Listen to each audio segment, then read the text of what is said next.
Partez pour Zone Australe avec Aerostral. Zone Australe, avec les peintures Movilac Réunion et Air Mauritius.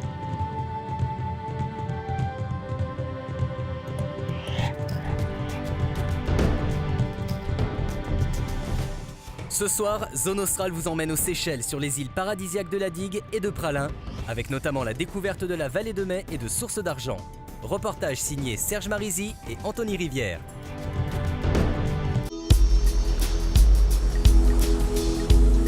Le paysage parle de lui-même. Le décor, à la fois paradisiaque et intimiste, fait rêver. Ici, pas de foule, pas d'afflux de touristes. Les blocs de granit prennent la couleur du soleil, du ciel et de la mer sur des plages réservées aux plus curieux. Le charme, c'est la force de la petite île de la Digue. Avec sa voisine, Pralin, c'est l'atout authentique des Seychelles. Ici, pas d'urbanisation, pas de grandes routes, les deux îles veulent se préserver. Pour profiter au mieux de ce charme, les maisons d'hôtes ajoutent une touche de liberté. Carl Mills en possède plusieurs à la Digue. Lorsqu'il a commencé dans le métier, l'île ne comptait qu'une vingtaine de structures de ce type. Il y en a une centaine aujourd'hui. Self-catching to me is a good form of. À mon sens, les logements indépendants sont une bonne forme de développement touristique vers laquelle nous nous dirigeons.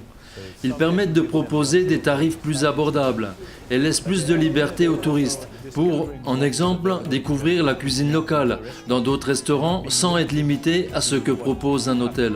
Cela donne plus de possibilités.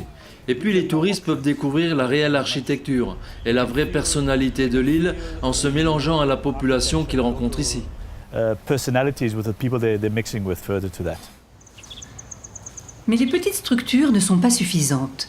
Malgré la volonté de préserver la nature et le charme des îles de la Digue et de Pralin, les deux îles sont en mouvement, en perpétuelle évolution. Les grands hôtels se sont implantés, mais même dans les grosses structures, le mariage avec la nature et la préservation de l'authenticité se voient au premier coup d'œil. Dans l'un des plus anciens hôtels de Pralin, construit en 1987, le haut de gamme est présent, mais le luxe et la modernité laissent place au charme et à la tradition.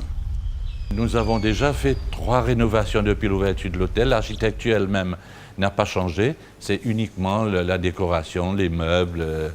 Nous avons ajouté une cuisine et un restaurant en plus depuis l'ouverture. Mais généralement, nous avons gardé ce côté créole, ce côté architecture créole, anciennement connu aux Seychelles, comme à l'île Maurice, comme à La Réunion. Ils veulent se sentir dépaysés quand ils viennent aux Seychelles. Ils ne veulent pas se retrouver dans des palaces ou dans des hôtels qu'on retrouve n'importe où ailleurs, comme à Bali.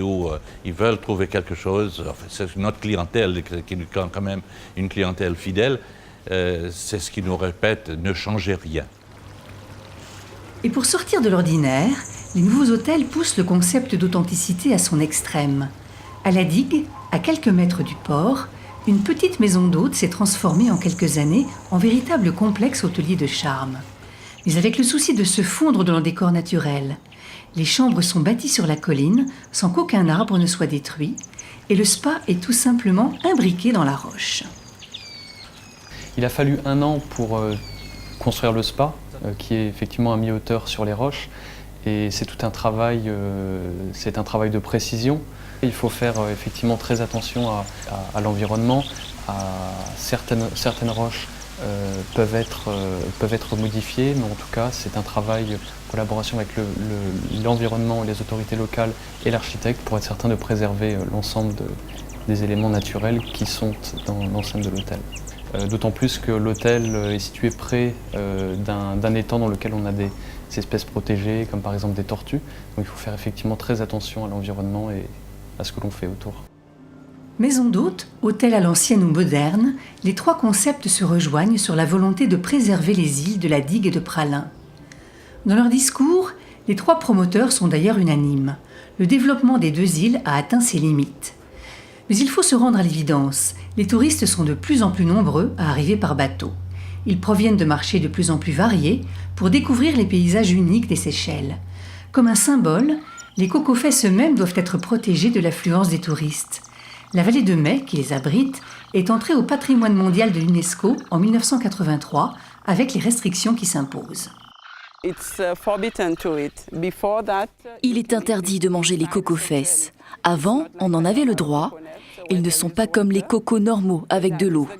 Mais beaucoup d'habitants les coupaient et cela a failli provoquer leur disparition. On les a donc protégés avec cette interdiction. L'entrée dans la vallée est payante. La moitié de l'argent revient au patrimoine mondial de l'UNESCO et l'autre est utilisé pour protéger l'environnement de la vallée de Mai. De la même façon que les cocos-fesses et la vallée de Mai, les îles de Praslin et de Ladigue sont préservées.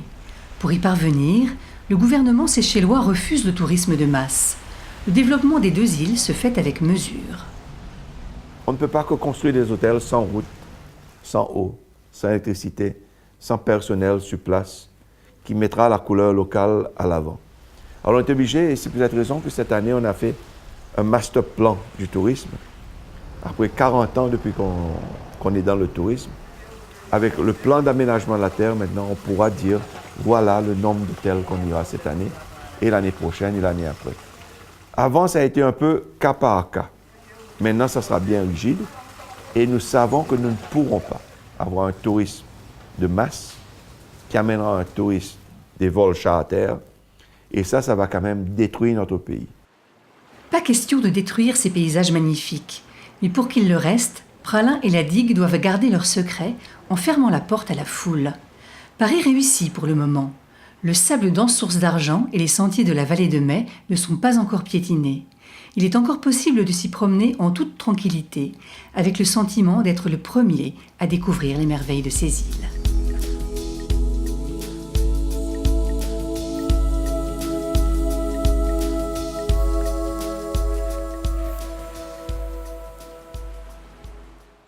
La semaine prochaine, Zone Australe part au port de Victoria aux Seychelles pour un reportage sur l'industrie de la pêche, deuxième secteur économique de l'archipel et numéro 1 mondial pour la pêche au thon.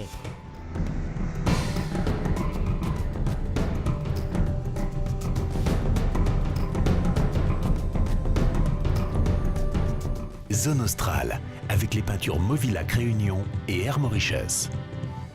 Évadez-vous vers Zone Australe avec Air Austral.